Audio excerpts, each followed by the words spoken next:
Dia ngorder GoRide, tapi dia bawa motor sendiri. Gimana dong?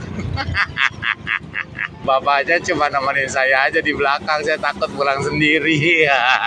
Viral momen wanita pesan ojek online tapi bawa motor sendiri, driver heran. Beredar di media sosial sebuah video yang memperlihatkan seorang wanita yang memesan ojek online tapi mengendarai motor miliknya. Video tersebut kini viral setelah diunggah pemilik akun Instagram Opa Bobs dan menarik perhatian dari warganet.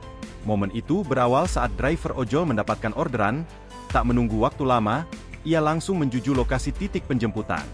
Namun, siapa sangka, ia justru dibuat terkejut atas aksi wanita yang menjadi pelanggannya.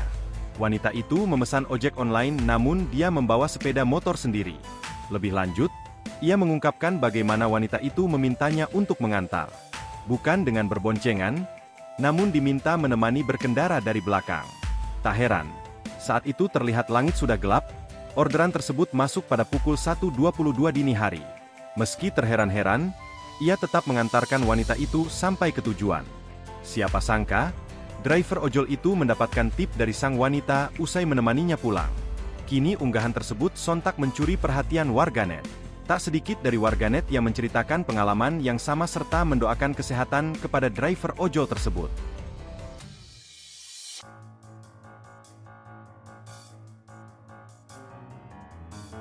Download Tribun X sekarang, menghadirkan lokal menjadi Indonesia.